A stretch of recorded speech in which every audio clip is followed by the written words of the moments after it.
This week on the Destination Angler. And there's big, long pools down there in that section. And I was casting, and it was in May. It was in what we call silly season, when all the fish are eating everything that goes by them. And water conditions were perfect. And it was a bluebird day, and the fish were looking up. And I was just throwing parachute Adams. Oh, man. Plain, simple Adams.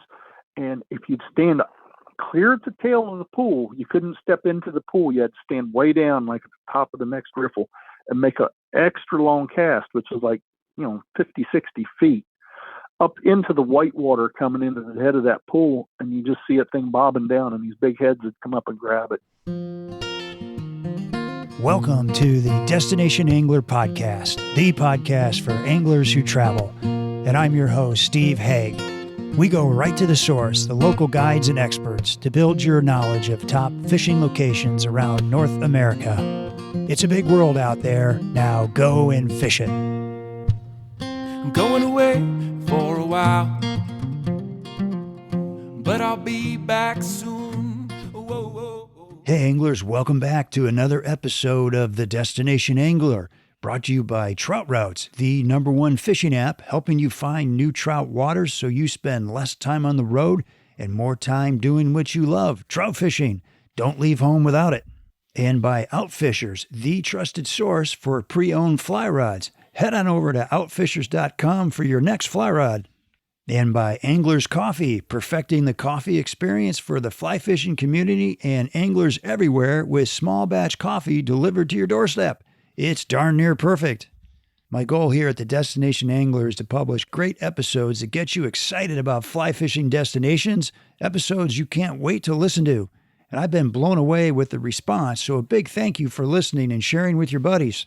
And today our destination is Seneca Creek in the Mountain State. That's right, I'm talking West Virginia, folks, and our guest is David Thorne, Coldwater Fisheries Biologist and Stream Habitat Coordinator for the state. You may not think of West Virginia as a trout fishing mecca, but let me tell you, you should.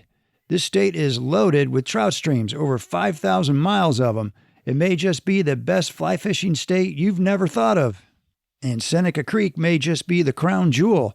Listed on the Trout Unlimited 100 Best Trout Streams, Seneca Creek offers a remote and intimate setting of mostly wild trout, magnificent hatches, and cold spring water all summer long. A little bit about our guest. David is a West Virginia native who grew up fishing these rivers and streams with his dad. As a fisheries management major in college, he studied the habits of native brook trout and even worked as a guide for a while. Now he's the head honcho for Coldwater Fisheries, where he and his team conduct fish surveys, native brook trout restoration and habitat assessments, and stream habitat improvements. So you just might want to put West Virginia on your bucket list, as David gives us the lowdown on the top streams in the state and dials us into Seneca Creek, sharing top patterns and his intimate knowledge of this wonderful creek, plus some great stories. From time to time, we like to put listeners on the show who have a great story to share, and today we're going to start with a listener profile I think you're going to enjoy. All right, so today we have Bill Gamble, a listener from Texas, joining me, and Bill is a biology teacher at Lee College in Baytown, Texas, and he also happens to be a pretty avid hunter and fly angler. Bill, thanks for listening, and thanks for being on the podcast. Yes, sir. I'm glad to be here today. Yeah, great. All right, so let's start with, where is Baytown, Texas? Never heard of that. We are just east of Houston, right on the north end of Galveston Bay. Okay. Boy, you're in the middle of some outstanding fishing and hunting down there, aren't you? We're on the very top end of the famous Texas saltwater fishing. Our bay system is not a big fly fishing area. I have to drive about 2 hours south to get to the really good, clear water.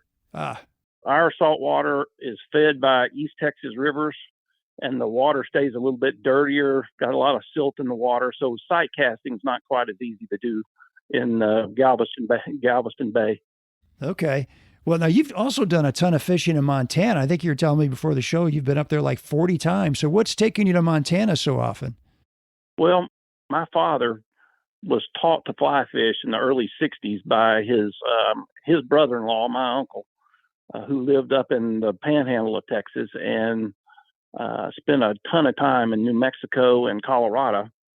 And my uncle got my dad hooked on trout fishing, and we just followed Dad around all summer, and that's where he wanted to go. And I jokingly told you earlier that my dad allowed the family to participate in selecting the vacations.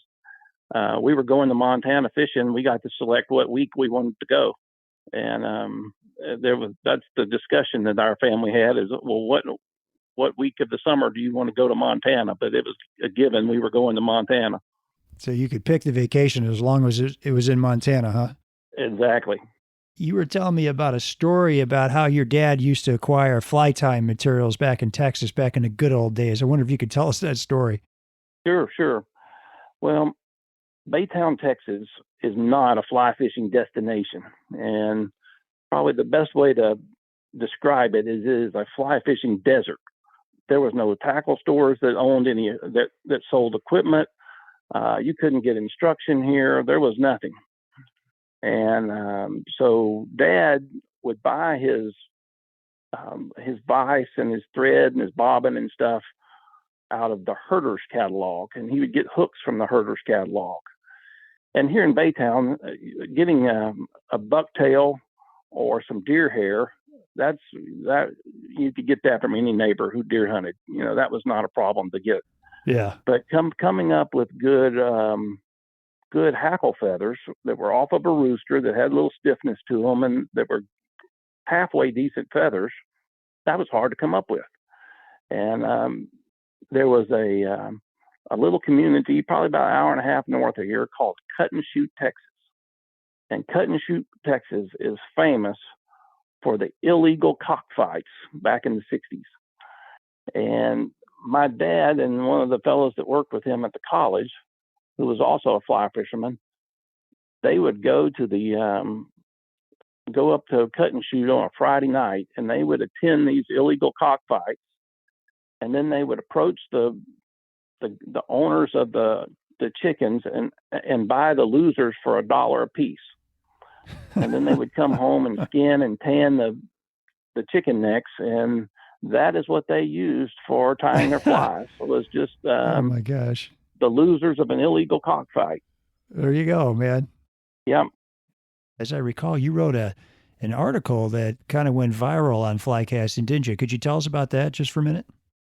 Well, it was, I think what you're talking about is actually was a very small pamphlet or booklet put out by the Federation of Fly Fishers. And it was called The Essentials of Fly Casting. And the essentials of fly casting have really been well received. And they were not Dad and I's invention. We were the ones that collected the 5 essential statements and basically put them all together as one and presented them that way. And it was basically a stylistic casting instruction up to that point.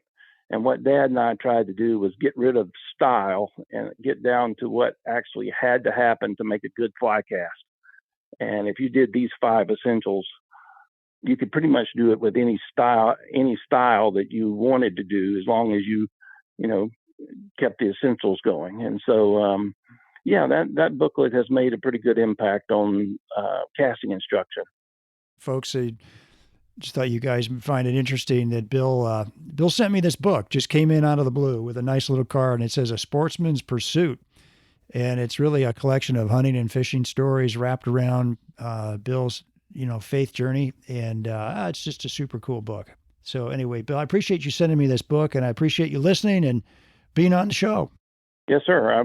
I enjoyed the conversation, and I really enjoy listening to your podcast. It's been a lot of fun for me to learn about places that I may never see, but I really enjoy hearing about them. Please keep it up. Oh, you bet. Yeah, me too. I don't go to all these places either, so I probably have more fun than anybody making these shows. So I appreciate it. All right, Bill, have a great day. Yes, sir. Well, I hope you enjoyed that listener profile. And now back to the main event, Seneca Creek. Welcome to the show, David. Hey, great to be here.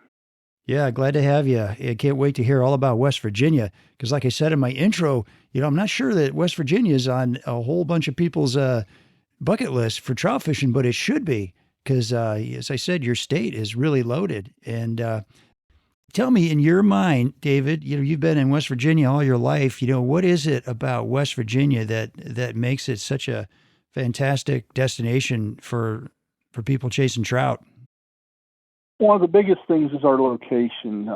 We're within a day's drive of about 2/3 of the country's population. So if people want to go someplace relatively close to home, we're not that far away from them. So they can get here, and we've got a ton of good streams for them. Right, right. And it's beautiful, I would say. I've been Oh through yeah, your yeah. state. It's gorgeous. It's a pretty state. Scenery spectacular, especially this time of year. Everything's all kinds of stuff's going on right now. Leaves are changing, brook trout are spawning, so everything's getting really good right now. Heating up a little bit. Yeah, so we're at the very end of September recording this. And so you deal with wild trout, and do I have this right that there's 5,000 miles of wild trout streams in the state? Somewhere around there, yeah. Could be a few more, could be a few less, depending on when we get our surveys in and whatnot. But as far as I can tell, that's about where we stand. No kidding, man. That's a ton of streams. That's more than you can fish in a lifetime, I'm guessing. For sure, yeah. A lot of them are real small. A lot of them, aren't necessarily what you would consider a fishery. They're little headwater tributaries, but they contribute to the overall population of the larger streams for sure. Yeah, right, right. And how much of that is public, would you say?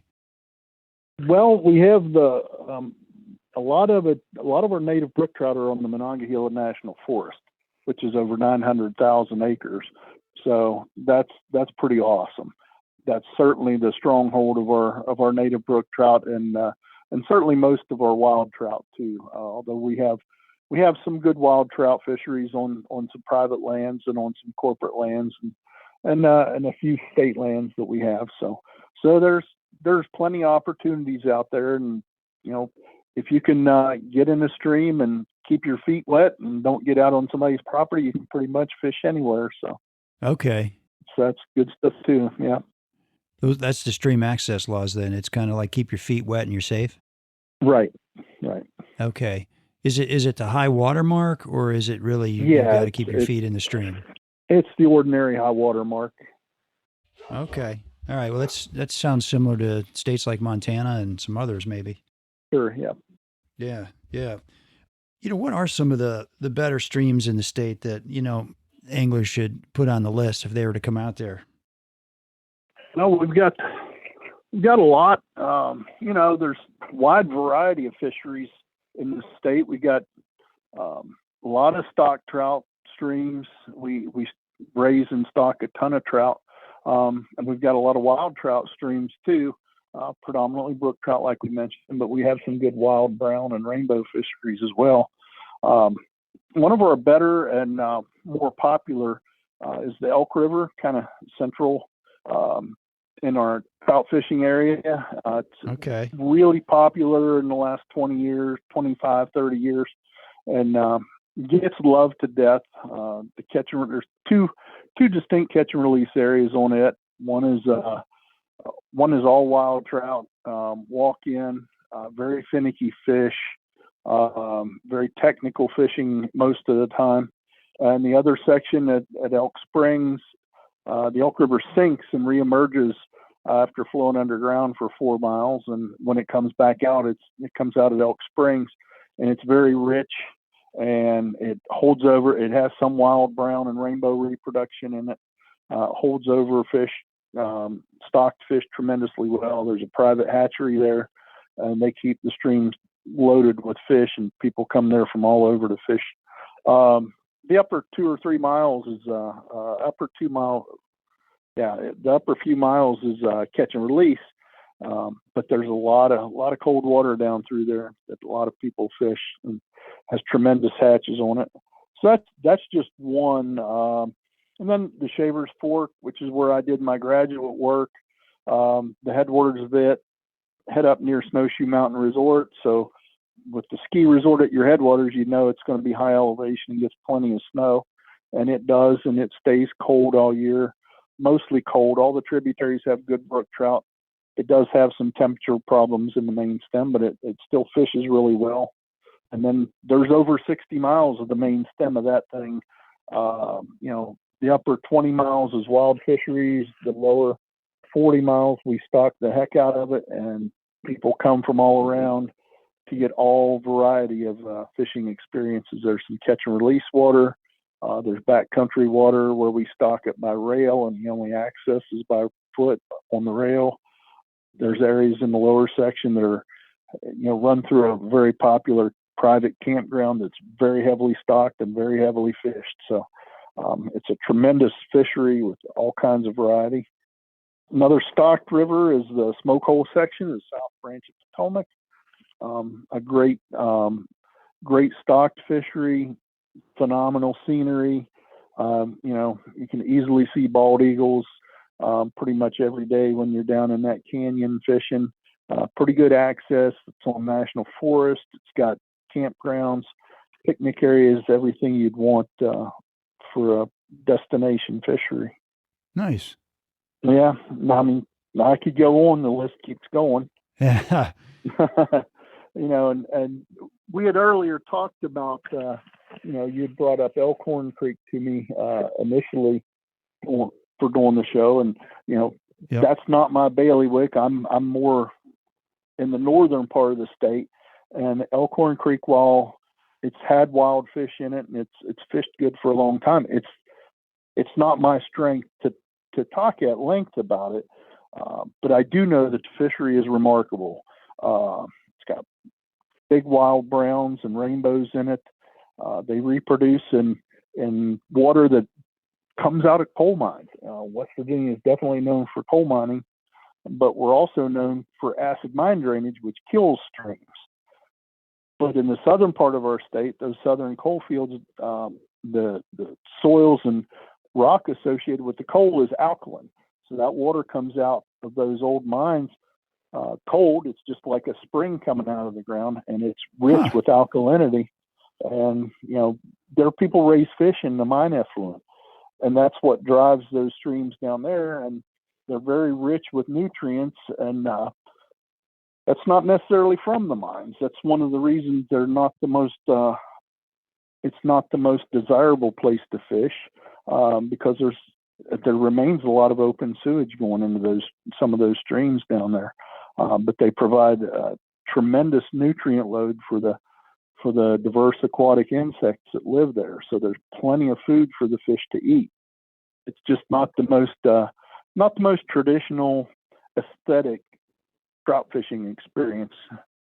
So it takes a certain kind of person. If you're interested in going there to catch big fish, and you don't care what your surroundings are like, it's a great place. If you're looking for that classic wilderness, backcountry, pristine, serene setting, that may not be the place for you. But You've got other places for that. Yeah, we got other places for that. But the area is growing. It's in, not only one of the poorest places in the state, but really one of the poorest areas of the nation. And so, we try to spur some economic development down there, and hopefully some of these cold water fisheries can help drive some of that economic prosperity to that region, and the people down there can find new ways to make a living and help out their landscape. Hey anglers, if you're like me, you're always on the hunt for new trout streams to explore, but finding these hidden gems can be challenging. Well, not anymore, because there's a new app I highly recommend called Trout Routes. Trout Routes has mapped out every trout stream by state with detailed access maps for every stream. They have over 15 different map layers with hundreds of thousands of access points, color-coded stream ratings, public land, and more. Just this spring, I was in the driftless region of Wisconsin, and man, was it awesome to have the Trout Routes app on my phone to help us do some exploring. Trout Routes made it so easy to find new water and access points that we never would have known about. They also have local fly shops, the ability to take notes, and even local stream regulations, and you can download maps for offline use as well. Today, Trout Routes covers 25,000 trout streams in 33 states, and they just added Arizona, New Mexico, and Arkansas, with Utah and New York coming soon. So if you have an upcoming trip or are looking to explore nearby streams, I suggest you check out Trout Routes today on your Apple or Android phone. Don't leave home without it. Hey folks, super excited to have a new sponsor on the show. They're called Outfishers, and they buy and sell pre-owned fly rods at a discount. They have all the leading brands such as Sage, Hardy, Scott, Orvis, Loomis, Winston, and more. And what I really love about these guys is they have thought of everything so you can buy with confidence. First, they certify every rod with a 100-point inspection. Then they clean, test, and rate each rod on a 1 to 10 scale. Then they photograph every rod so you know exactly what you're getting before you buy, including any chips, scratches, or scuffs. And what's really cool is they offer a lifetime warranty and a 30-day returns policy with free shipping. So if you don't like your rod for any reason, you can return it within 30 days, no questions asked. Sounds like a pretty cool idea to me, so head on over to outfishers.com to check them out. And tell them Steve from the Destination Angler sent you. That's outfishers.com, the source for pre-owned fly rods. What about the Greenbrier River? The Greenbrier River is it's a fantastic river from head to its mouth. It's fantastically beautiful. It flows through some of the most pastoral landscapes in the state. The headwaters are native brook trout. There's some wild brown trout in there in a few places, and then transitions into one of our better smallmouth streams for the rest of its length. It's a fantastic smallmouth fishery to float. It's a great recreational river for canoeing, kayaking. If you want to run a light raft on it, the spring and early part of the summer, it's great for that. It does get low in the summertime, so you'd be dragging through the riffles, but it's got some tremendous fisheries along the length of it. And the lower reaches have muskie, and where it flows into the New River, you get in the very lower reaches, you could get some walleye in there too. So it's a very diverse landscape and a diverse fishery. Okay. And is the Greenbrier, the resort, is that right near? I'm assuming it is. It's close by, yeah. Yep. It's okay. Just a few miles. It's right on one of the tributaries to the lower part of the Greenbrier River. It's on Howard's Creek that runs right through the resort. It's cold and spring fed, and they keep it stocked up with I think just primarily rainbows. I've never actually been on that part of Howard's Creek, but it flows through the resort, and I don't know if you can fish it on your own. I actually think you can, but they do have a guide service out of there too to put you on some better spots on Howard's Creek and also some other streams around that area. Okay. I fished Escatawba just over the border in Virginia, I believe. We fished that a few years ago. Right. And then that guy does a nice job. It's stock fish, but they put some great big fish in there. It's fun to take your kids down there. You're going to catch big fish if you go there. Right. And lots of really great places to stay, Airbnbs up in the mountains, neat little restaurants around that area. And we really enjoyed it. It's near White Sulphur Springs. Does that sound right? Right. Yep. Okay. Yeah, which is a neat town. What about, do you have some tailwaters too? We don't have any tailwaters that are wholly within West Virginia. The only tailwater is we share a border with Maryland, the North Branch of Potomac, below Jennings-Randolph Dam, and it's a phenomenal tailwater fishery. Jurisdiction-wise, it falls to Maryland, but we have reciprocal fishing agreement with Maryland. So if you have a West Virginia fishing license, you can fish it. You can either float it or fish it from the other bank. And are most of these streams we're talking about, are they in the eastern part of the state? Yeah, the eastern third of the state. They follow the spine of the Appalachian Mountains. And from the analysis I look at, mostly anything, the western border of our trout fisheries is at about 1,600 feet elevation. About 500 meters is what it comes out to, what the line kind of looks like. But you get above that, you can find cold enough water, and you get into montane areas where you can find trout streams. And the habitat from there to the west is remarkably different as well. It's lowland streams, more higher sediment load, more silt load, clay bottom streams that more like what you'd see in some of your Midwestern streams. So they're not particularly oriented toward trout. But everything to the east of that is trout water, all the way to the very eastern tip of our eastern panhandle. Yeah, and I tell you, what impressed me about West Virginia is just the beauty of the scenery. These mountains are big mountains. I mean, it's eastern. Yeah, We're not talking the Rockies here, but they're big, impressive mountains. Yes, you know? There's a lot of big country here. It's not the Rockies, but man, if you like greenery, we got some green mountains for sure. They're beautiful, and in every season they have their own special beauty.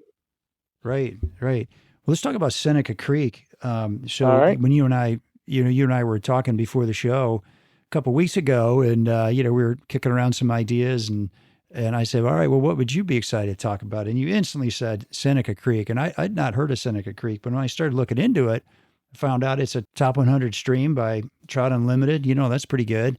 But in your mind, why Seneca Creek? Why did that kind of float to the top of your list? It's one that we love to promote because of what we were talking about a little bit ago, that fishing experience. It's got a little bit of everything that wild trout fishery has. It starts in pristine headwater conditions, flows 11 miles through remote backcountry. There's about 19 miles total of the main stem Seneca Creek. And so there's access in the middle of it. It's hike in, the trail is accessible. There's lovely campsites all along it. It's got waterfalls. It's got oodles of native brook trout. It's got wild rainbows that sometimes you'd swear there's not a fish in there over 11 inches. And other times you may go up there and you may catch a 15 or 16 inch wild rainbow that just jumps and carries on like crazy. Wow. It's an awesome fishery. Just some of the most spectacular country, most beautiful country in the state. There's plenty of activities around. It's in the middle. It's almost all national forest. There's one little section in the middle, if you access in the middle from White's Run parking area. You got to be aware there's a 1 mile section in there that's privately owned. If you go in there during hunting season, they get a little bit dicey with you. They're mostly hunters. They don't worry so much about anglers. If you're just in there fishing and fish through the stream, they don't cause any headache to anybody. And really, the last several times I've been in there, I haven't even seen anyone there, and it doesn't look like they're spending very much time in there. So, okay, it's high priority to be picked up as public land, whether it would be through some kind of foundation or something that would pick it up and donate to the Forest Service, or whether they could get access to buy it or not. But it's very high priority for everybody to get in the public domain. Yeah, nice. And the lower reaches of it have some more fantastic tributaries. The water gets bigger. It never really gets too warm, but there are bigger brook trout. There are bigger rainbows in the lower reaches, but it does run through a lot of private property down there, and access is not quite as dependable as it is farther up. And of course, the mouth of Seneca is right at the base of Seneca Rocks, one of the most spectacular landscapes, in the eastern U.S. 1,000-foot high premier rock climbing destination in the east, and there's a big national forest discovery center there. So there's all kinds of outdoor activities. It's part of the Spruce Knob Seneca Rocks National Recreation Area, which was the first national recreation area that wasn't in a national park. It was the first one on the national forest land. So it's a pretty special place. The quality fishery notwithstanding. Okay. Well, what are some of the towns nearby? I'm trying to place where this is in the state. It's just on the eastern side of the Allegheny front. So Seneca Creek is one of the headwater tributaries that goes to the Potomac, to the nation's capital. So it's on that side. It's on the east side of the mountains. Seneca Rocks is, while it's most of the towns over there are not really towns. They're places. They're crossroads. Petersburg is probably the closest big town. And going down the other way to the south and east, you have Franklin. It's in Pendleton County, and Franklin will be in Pendleton County as well. It's a big county, ton of cold water, ton of headwater fisheries, mostly brook trout. It's really the stronghold of our brook trout fisheries.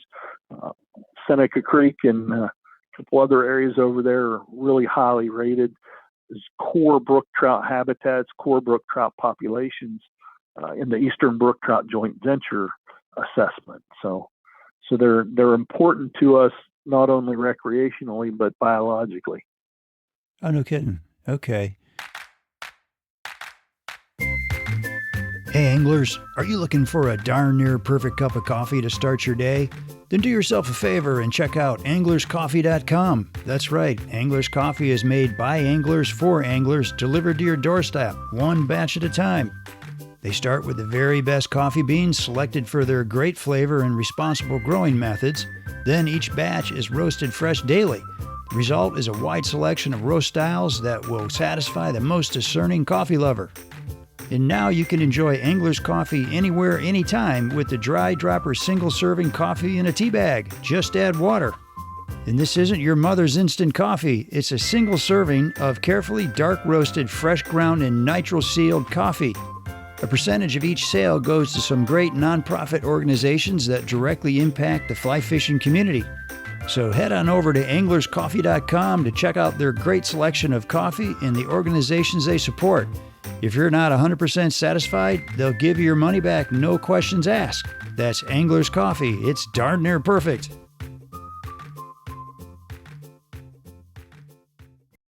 So you named some towns there. Do any of these towns have fly shops? Like, where would you suggest people stay if they want to be near, some amenities like fly shops and restaurants and things like that?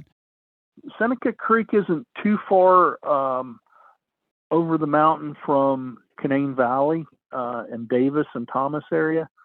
I think there's still a fly shop in Davis. It may not be permanently open. One thing we don't have in West Virginia is good access to a lot of fly shops. Most of us are tying our own flies, mail order and stuff. Yeah. We have, in Charleston, the state capital has a good fly shop. There's Bass Pro in Morgantown. There's Cabela's in Charleston and Wheeling. So those big box shops are where people get most of their gear. We don't have good local small shops. They just Interesting. It's not year-round business enough for them to really be able to establish a good foothold. Several people have tried, and we have good shops every once in a while, but they just don't stick around long in these small communities. Okay, so bring your stuff. Bring all your flies. Bring all your boxes, and maybe bring your vise too. Stuff. Yeah.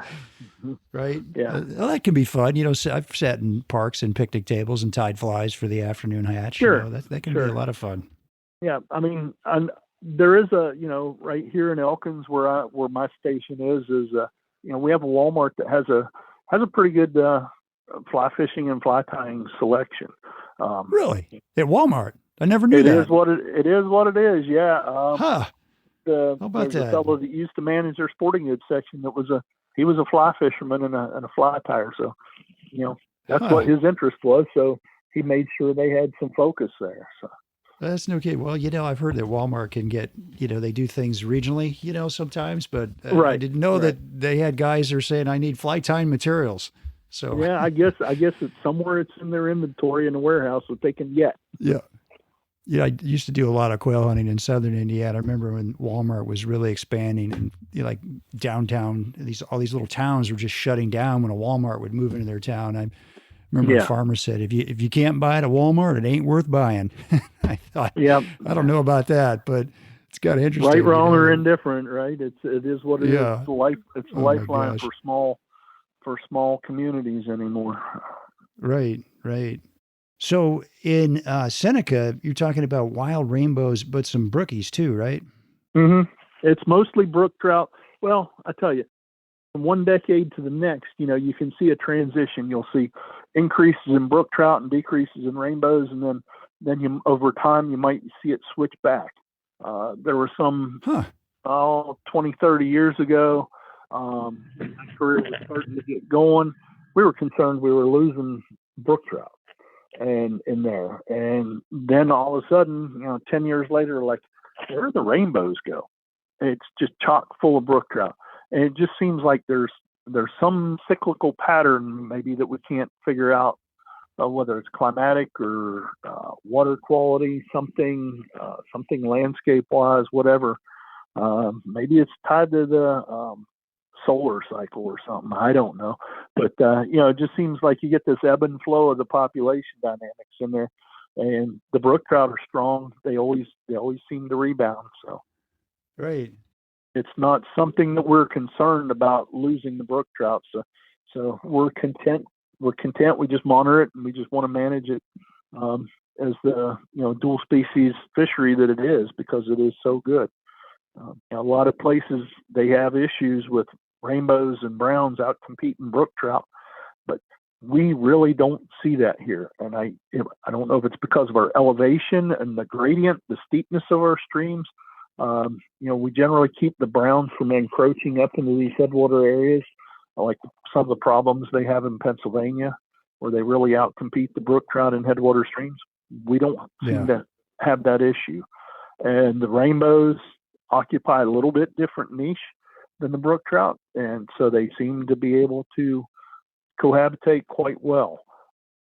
Would the brook trout be better if the rainbows weren't there? It's possible. But all of our studies have shown that total biomass in that stream is more than what it would be if it were just brook trout. The brook trout would not fill up all those niches that the rainbows occupy. So, so it really is a supplementary population dynamic in that particular stream. It's not true everywhere, but. What's a big rainbow in Seneca Creek?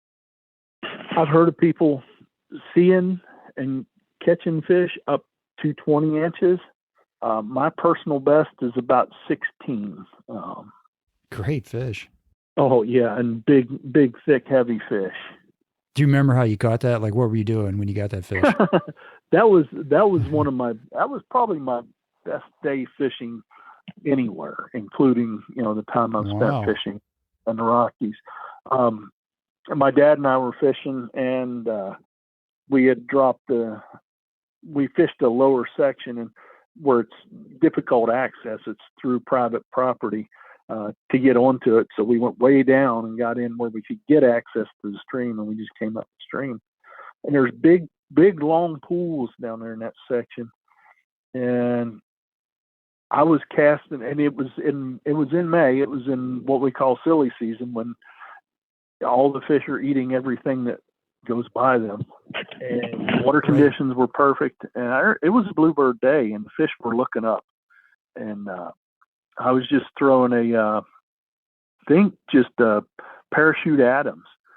Oh man, plain simple Adams. And if you'd stand clear at the tail of the pool, you couldn't step into the pool. You had to stand way down, like at the top of the next riffle, and make an extra long cast, which is like 50, 60 feet up into the white water coming into the head of that pool, and you just see that thing bobbing down, and these big heads would come up and grab it. Nice. I caught probably, 15 to 18 fish over 14 or 15 inches that day. Nice big day. Rainbows. And and my dad he wasn't quite making that cast, and he'd take a step up into the pool, and you'd see that little bit of ripple going up through there, and he would get knocked. The ripple would put him down, huh? Okay. Yeah, you got to make that extra little bit of cast, and and he wasn't quite on it that day, and I was, and I felt bad, because that was one of the first days of my life I ever outfished my dad, but it was a fun day nonetheless. And it was before digital photography, so I don't even know if I had a little disposable camera with me that day or not. But oh my gosh, my mind's eye tells the story, and it's one of my greatest memories. That's awesome. And when you hook that fish, what do you do? Do you run and jump like rainbows normally do?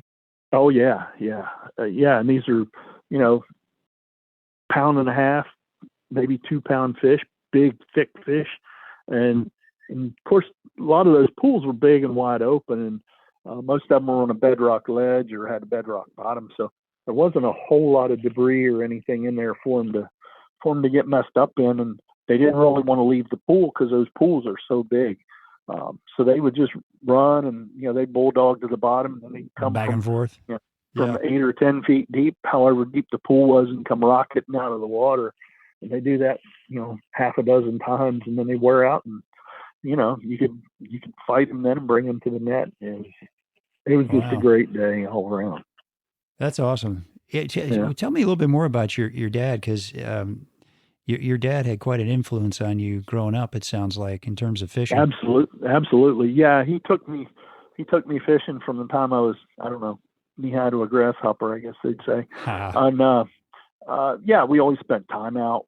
We had a truck camper. We go camping, and I got out fishing with him early, and learned to become a pretty good bait fisherman. Fished with worms, fished with little salmon eggs and whatnot. And I was never really much of a fishing artificial lures. I discovered fly fishing when I was in my early teens, and I was like, hey, what's this long pole with this funny line on it? It's like, Yeah. I want to try this. And so I, This is it. got fairly proficient at it at the farm pond. And by that time, he had gotten us involved in Trout Unlimited. And, he felt compelled to give back something for, he'd been a trout fisherman most of his life. And he just felt like giving something back. And so when we got into TU, I got more into fly fishing. I drug him into it, not unwillingly. He had done some fly fishing on his own before, but we really got into it. And that was, like I said, that was in my early teens, and we worked on projects. I got to meet some of the DNR folks. A fellow that was a good mentor of mine he was a Coldwater Fisheries Biologist then when I was a teenager, and I consider him probably the reason I got into fisheries in the first place. Huh. I had good mentors, and that's, I can, as a state employee, state natural resources agency employee, I can implore people, take young folks fishing, take young folks hunting, get them involved in doing outdoor things. This is a heritage that we grew up with, and that we cherish, and we want these people to carry on what we've Yeah. done. And it seems like we're losing something there. As an agency person, we're trying to get more people to buy licenses. That's how we fund what we do. That's how we fund the Sure. management and conservation of these resources. Yeah. So that's how I got where we are. But my dad was the huge influence on that. He worked his way up through the ranks in Trout Unlimited, and was actually on the national board of directors at one time. So yeah, Nice. he was a huge influence on me, and he still is. He's still around. He doesn't fish much anymore. Challenging just to get him out and go, but he Yeah. still loves to get out and along the streams and see the fish and see what's going on. So Oh, that's wonderful. Yeah. And did he work for TU, or was he a volunteer? no, he didn't. He was a 100% volunteer. Oh, that's nice. Well, tell me about, because you're doing some work with youth too, right? To kind of introduce them to the sport. Yeah, we do. We are always doing youth programs. If there's opportunities, we'll teach. I like to go out to areas around when there's special events, set up, work with people, set up fly tying, do some fly casting instruction. You mentioned I was a guide at one time. I was a certified casting instructor at one time and did a lot of that. Yeah. But yeah, we get out, work with youth, just not only in the fishing, but in the conservation and ecology. And, we get them out on the streams, and we do electrofishing surveys with them. We do bug surveys. We do stream hydrology demonstrations, things like that. Just anything we can, fishing derbies, just to get kids exposed to the natural dynamics, our natural resources, show them what we do, and that you can make a career of it. And if you don't make a career of it, you can still enjoy it and make it a Right. passion. And you have your whole life to explore these wonderful places and enjoy the outdoors. Right. It's a lifetime of enjoyment for sure. I still meet a lot of people who have kids and they've never taken them fishing, or people that are my age that have never been fishing, and it's just kind of hard to believe for us who have Right. that gene. We like fishing, but there's a lot of people in this world who've just never experienced that, like the peace of a trout stream. Right. Is there anything better? If you just want to just get away from the world for a minute, pick up a fly rod and go find a trout stream. You're probably in a beautiful place. Well, one thing we found out about this whole pandemic is that people are reconnecting with the outdoors. Yeah. Our fishing license sales have been up the last couple of years. So hopefully that carries over. Hopefully they got their kids doing something that will carry over to the next generation. Maybe this was the kick we needed to get people back interested in the outdoors. For sure. Well, tell me about some of your, some of the projects that you're working on as a biologist. What are you and your team working on that's kind of having an impact on the fisheries? Yeah, we're always doing stream surveys. That's a big part of what we do during field season. We get out and take the backpack electric fisher out and see what's in the streams. And part of that right now, I am collecting a bunch of genetic information, getting fin clips from all of our brook trout, Mm-hmm. so we can characterize the quality, like genetic quality of our populations. Do they show good health genetically? Are they bottlenecked? Are they inbred? Whatever. Are these populations well connected at some level in the landscape? So we're trying to figure that out. And part of that too is there's always data gaps. Like I said, we have somewhere around 5,000 miles of trout streams, but one stream in particular, does this one have trout in it or not? I look at it and look at all the characteristics. It looks like it should. We go out there and we electrofish it. We may find it does. We may find it has a very good population. We may find it doesn't have anything in it. And those are just some of the questions we try to tease out with the data every year. Right. We all, and I mentioned Elkhorn Creek, and there's other streams down in the southern part of the state that aren't my strength for knowing. And frankly, those streams south, if the geology of West Virginia is kind of bisected by the New River, which is the second oldest river in the world. So its formation predates the Appalachian Mountains. So Really? when brook trout arose, they weren't present south of the New River, in those tributaries south of the New River in West Virginia. So we have tributaries down there that have cold water habitat, and they have this supplementary cold mine discharge coming into them that are ideal streams for wild trout, both brown and rainbow, that were not displacing our native brook trout from. So we've got fantastic fisheries down there that we don't know much about. So I put a crew together. They're working down there this year, collecting all kinds of data about streams that we didn't have any data for before. Some of these, some people are moving fish into a stream. Perhaps, we don't know, perhaps, they're fish moving from one stream down the river and finding another suitable habitat to move into. We just don't know enough about them, and we're just trying to learn all we can from those. So those are the two big biological projects going this year. We have a stream habitat project we just finished up. We did 2 miles of large wood addition on a tributary in the National Forest. We partnered with West Virginia University, a group up there that we've worked with before, and we have a contract. They're basically my contractor. So I've worked with the Forest Service on this project and used WV as my contractor. So we did about a bunch of large wood and about 2 miles of a native brook trout stream. Nice. And and we're trying to, it's, we have acid precipitation problems still in West Virginia. It's probably something a lot of your listeners may not know about, but acid rain is still a thing. It's not as bad as it was 30 years ago. Amendments to the Clean Air and Clean Water Act have really helped clean that up, the precipitation that's falling from the sky.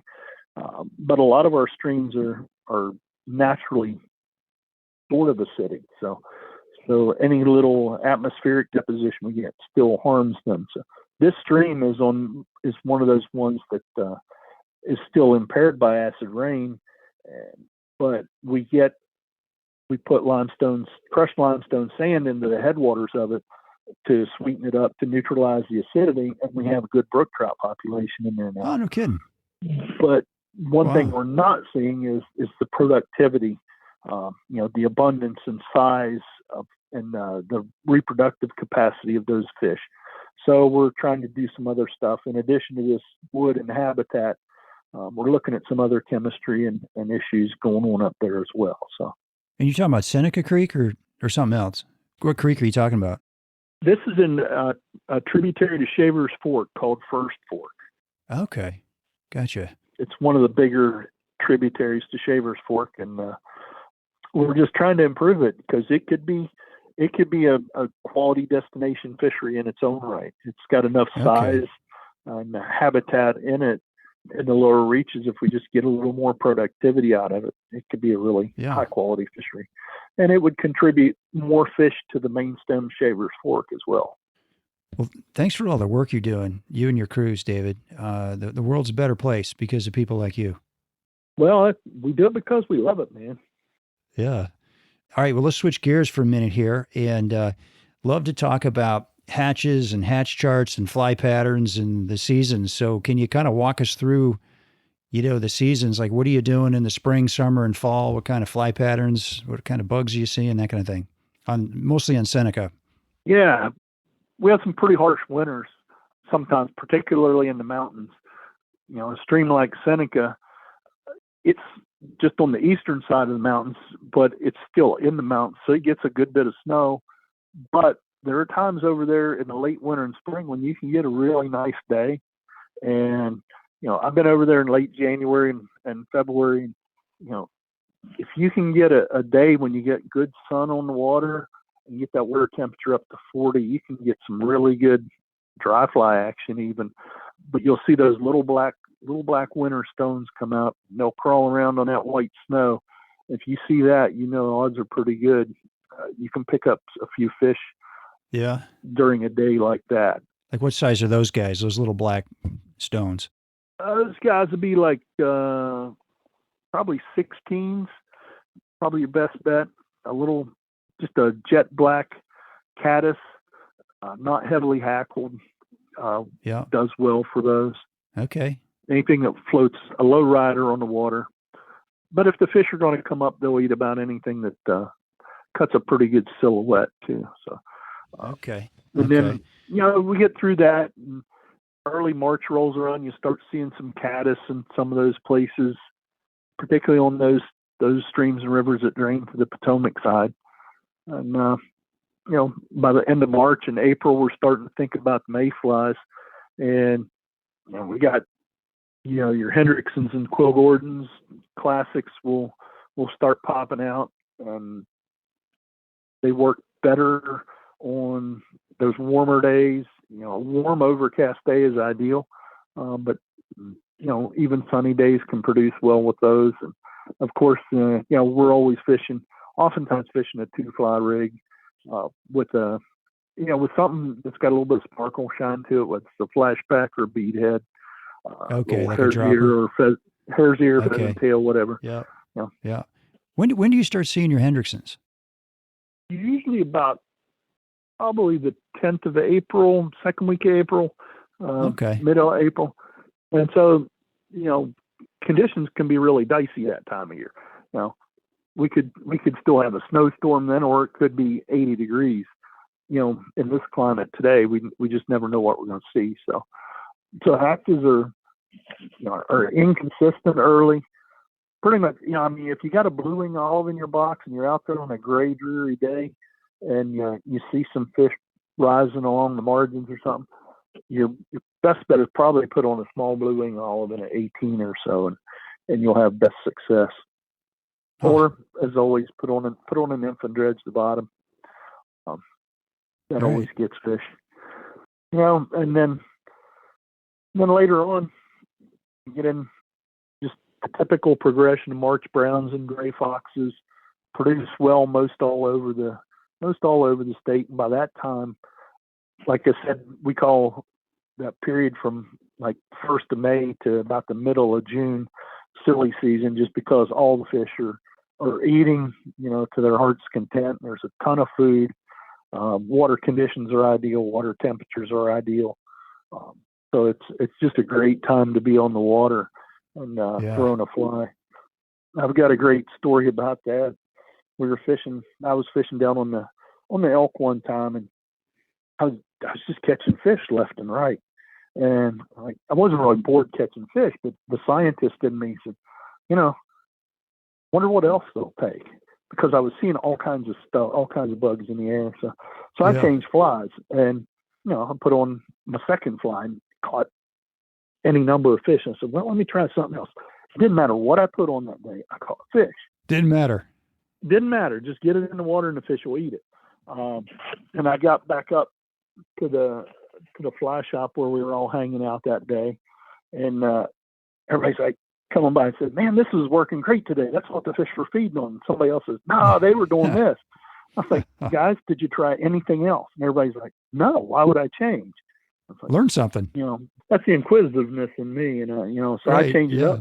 It didn't matter what you had on that day. You were going to do good. You were going to catch fish. If you could, it's one of those days. Cast halfway decent and get a decent drift out there. So it's funny. Everybody thinks of everything from their own perspective, Right. David, what's a good day for like a decent angler, like in May when it's that silly season? Are you talking like, dozens and dozens of fish, or what's a good day? Oh yeah. I've got a guy that works for me, and he guides in the springtime, and he's a ridiculously good fisherman, and he doesn't really fly fish much anymore. He does center pin fishing, but he'll take guys out fly fishing, but he mostly fishes eggs under the floats and such. Okay. And he brings guys out that may have only fished a few times, and he'll put them on 40 or 50 fish a day. And that's, and he could catch 70 or 80 in a day. He's fishing mostly for stock trout. And he'll go in there when everybody complains that there's no trout left in the pool and go in there and catch them out behind them. He's a remarkable fisherman. But, a good fly fisherman in that silly season, if you get the right conditions, get a little bit overcast, you don't want a bluebird sky in low water, or it won't be everything you dreamed of. But, I've had 40 and 50 fish days. Boy, that's a banner day anywhere, right? Sure, absolutely.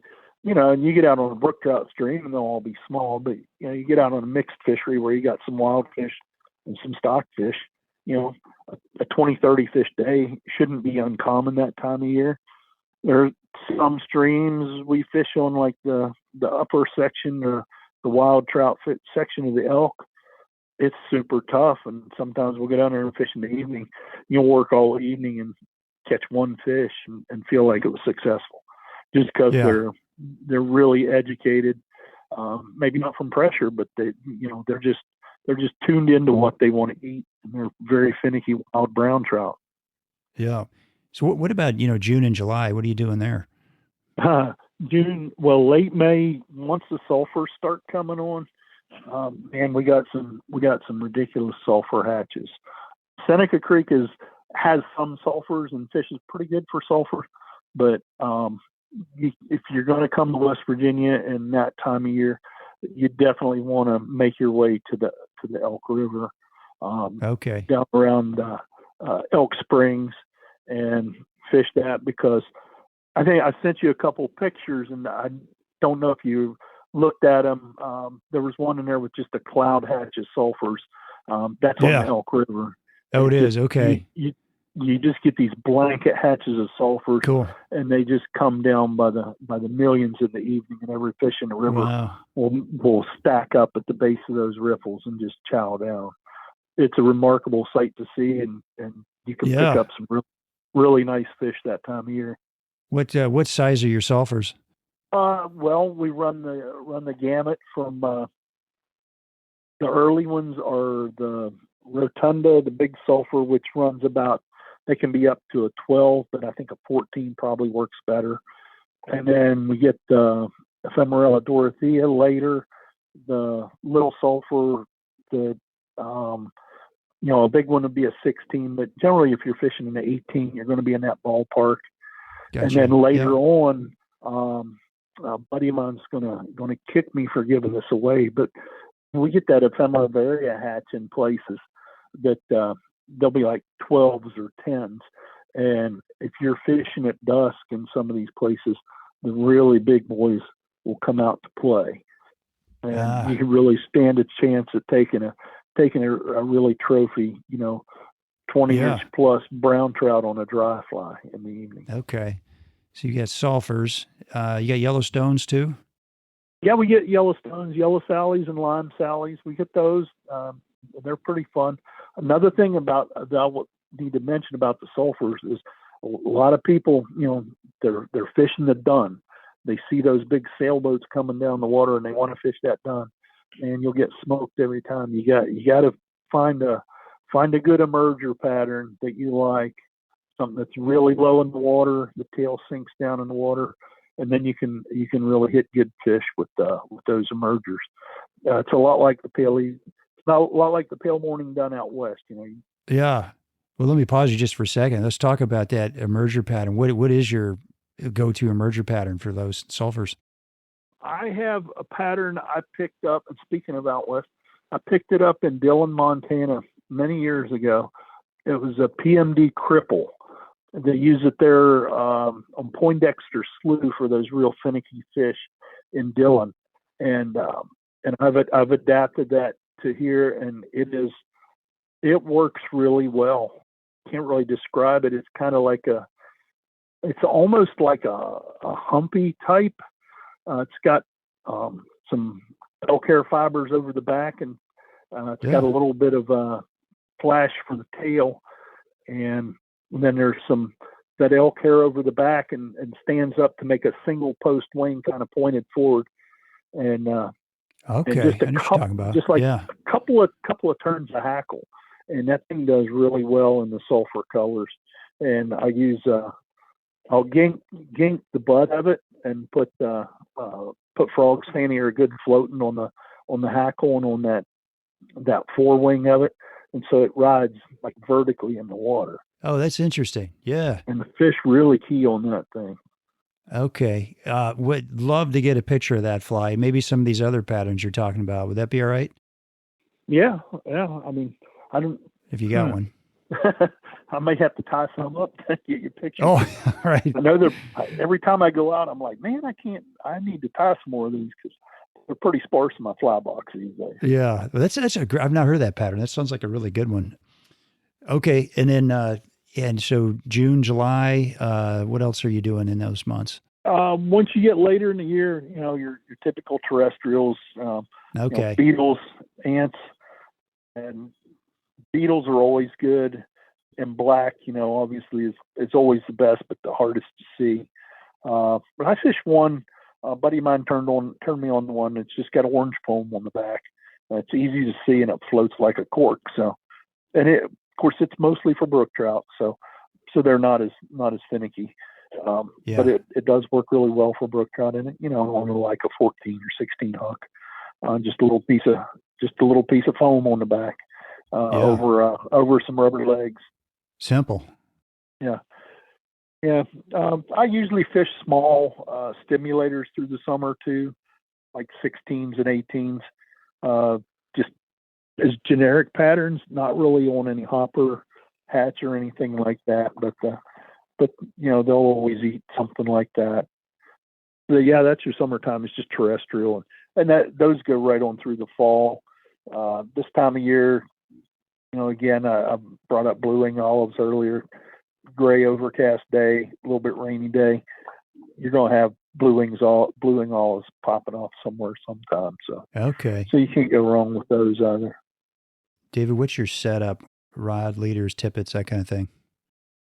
My primary rod is a piece. It's a 20-year-old rod now, but it still fishes great. It's an Orvis that I got when I was guiding for Snowshoe Resort, and it's 8 4 inch 3-weight. Okay. It's an odd size, but it fishes really nice. It's a really nice rod for a stream the size of Seneca Creek or the Upper Elk River. Seneca, you can get away with it's big enough you could get away with a 9-foot rod in there.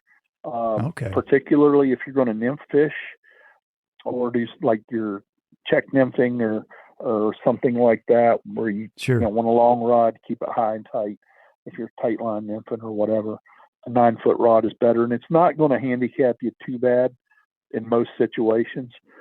I like the 8.5-foot range a little bit better for a stream that size. And like I said, I'm using a 3-weight. I wouldn't go over a 5-weight for most streams in our state, unless if you're fishing like North Branch of Potomac or maybe the Smoke Hole section on the South Branch or some of our bigger waters, you might go to a 6, but it's really overkill. Yeah. Okay. What about leaders? Like, how long a leader are you using? What X do you like? I usually start with a 7.5. Okay. Yeah. And 4X or 5X, and then just add tippet onto the end of that. And don't go over 9 foot very often unless I'm on really picky fish. But 5X, 6X will get you through most stuff. I do go down to 7. Really? A good bit on some of our pickier fish.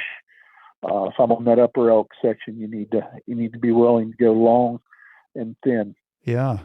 And it's all about the micro drag, as it is everywhere. You want to eliminate that drag, pay attention to your currents, and keep your cast tight and accurate, and keep that drift clean.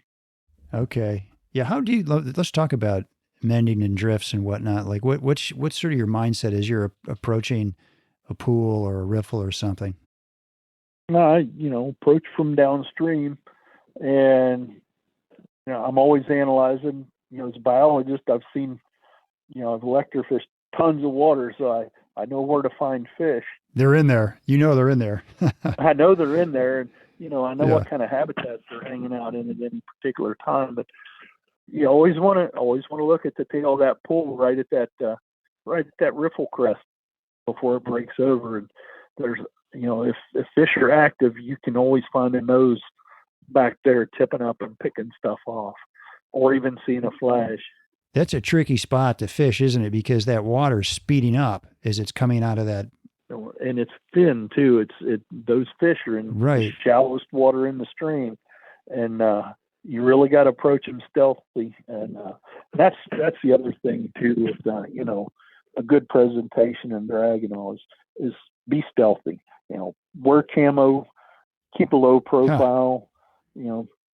Don't cast a shadow on the water, whether it's yourself or your rod or your line or any of that. Okay. Be stealthy, and if you're fishing slick water like in the tail of a pool, learn to make some. They're not really trick casts. They should be part of your arsenal, like your curve casts and things like that. And so you can drop that fly in front of a fish's nose with your leader out of his way, out of his line of sight. So yeah. But once you approach that, fish that tail, and then I always fish the margin. If I'm fishing up the left-hand bank, I'll fish that left-hand bank first, and then maybe step up a little farther and work the opposite bank. Look for the structure around the margins as well as in the middle. If fish are hunkered down, they're probably going to be in the deeper water in the middle, unless there's an undercut bank or deeper habitat along one of the sides. But you can get away with avoiding that middle right off and fish those marginal areas first, because you'll often find some sneaky fish hanging around there rather than just jumping in and going for that prime deep water habitat. So you say margin fishing. You're talking about maybe the edges of The edges, best yeah. fishing. Okay. Yeah.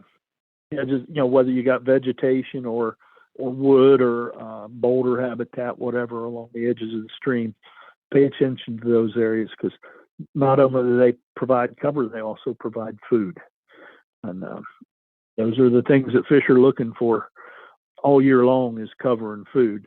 The third thing they look for a specific time of year, like brook trout are looking for right now. So they're looking for places to go find a mate and go spawn, make the next generation. But food and cover are what they're seeking out every moment of every day. Okay. And how important, when you're talking about drag-free drifts and the micro currents that you have up there, how important is positioning when you're trying to make a cast?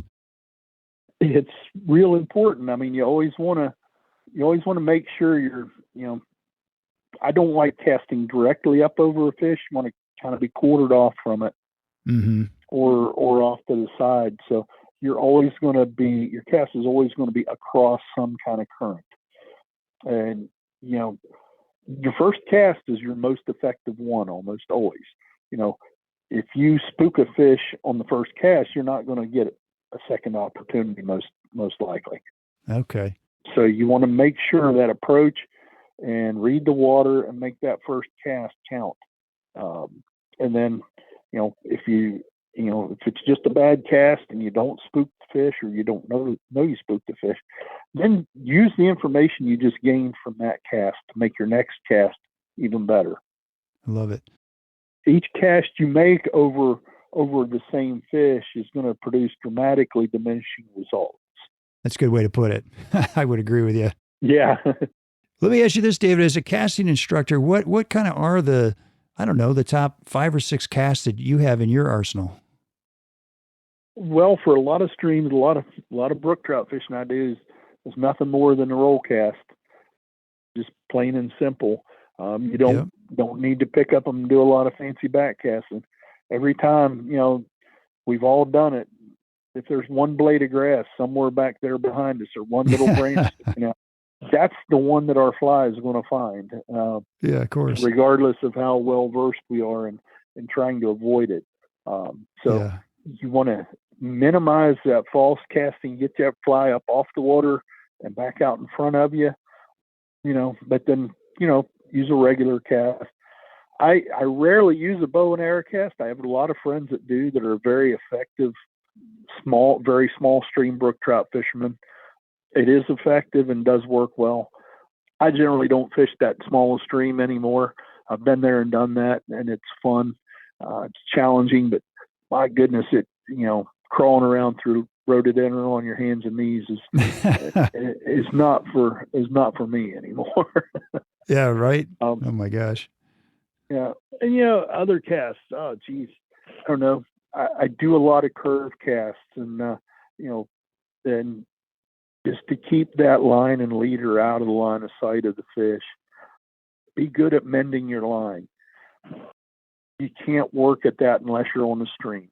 If you're having a day where the fish just aren't doing anything, work on your casting. You're out there in that environment. You're in the perfect situation to practice and understand what your fly, the relationship of your fly and your leader, your tippet and your line, and what that relationship is to the water. So take advantage of that time. It's still time on the water. Your feet are in the river. Enjoy the casting and study your own casting. Help yourself become a better caster. Right. And not just the casting, but after the cast, the drifting, the floating, the mending, and all that. All those components go into being a successful and happy angler. I love it. That's awesome. Let me ask you this: with all of the fishing you've done in your life, and your work and a lot of your recreation revolves around trout and fly fishing, I'm curious, like what can you take away from fly fishing and apply that to your life? Oh, just the tranquility of it. I don't know, the synergy of being in a stream and maybe seeing a fish up there doing its own thing, doesn't even know you're there. The intersection of my human nature and that fish's nature,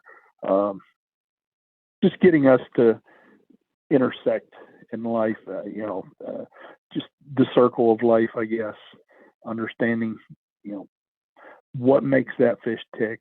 I put a piece of artificial food in front of its face that was adequate enough to make that fish think he wanted to eat it. And then along with that, my conservationist attitude is, fishing like in the summertime when the conditions may be less than optimal for fish. You catch a fish and this fish thought it was getting a meal or part of a meal. And not only did I not give it, sustenance, I actually made it struggle and fight. So there's this whole thing in my head that, I've got to give back more to this fish than what I'm taking. So, but also on the other hand, I see that, they're a natural being. Their survival, their life from moment to moment is about survival. They're just feeding, looking for a place to hide, to make it through to the next spawning season, to produce their next generation. That's all they do. So they don't have a consciousness like we do, to a consciousness like we do to understand their, where they fit in the realm of the universe. But I do, so I could hopefully impart some of that onto them. Those are great thoughts. David, thank you so much for being on the show. It's been great talking to you. It's been a good time, yeah. Yeah. And I'm curious, before we go, is there a website or resources the state has for anglers that are trying to explore where to go in the state to trout fish? Yeah, our DNR website is wvdnr.gov. There's all kinds of information on there. It's been recently revamped. I don't know where everything is yet, but if you get on there, you can. It's very pretty now. There's still a ton of information there. All the information about the different districts we have throughout the state, some of our fishing resources, our maps. We have a good interactive fishing map. It's largely where we stock and where we have special regulations areas, but all that information is on there. So, yeah, it's a good resource. Good. Come fish West Virginia. Yeah. I found an interactive map that was pretty cool. You can kind of dial in and see where all the trout streams are and learn a bit about each of them. Yeah, it has a little bit of information about them. Yeah. My goal is to populate that with more information, but I never have the time to do that kind of stuff. So. Oh my gosh, what a job. Yeah. So how can people get in touch with you? My information should be out. It's in our regulations booklet, which is online. They can call me at my office in Elkins. Our number is 304-637-0245, or they can reach out to me at my email address, david.w.thorne, Thorne, @wv.gov. Okay. Well, there you go, folks. Well, David, thanks again, and I wish you extraordinary success in all your adventures to follow. And folks, thank you for listening. We will be sure to post David's contact info on the Destination Angler show notes and pictures of some of those flies he was mentioning on our Facebook and Instagram pages, and we'll get lots of great pictures of the scenery there in West Virginia, which is absolutely gorgeous. As always, you can DM me or email me with comments and suggestions at shaig50@gmail.com. And if you like the show, please tell a buddy. That's how the show grows, through word of mouth.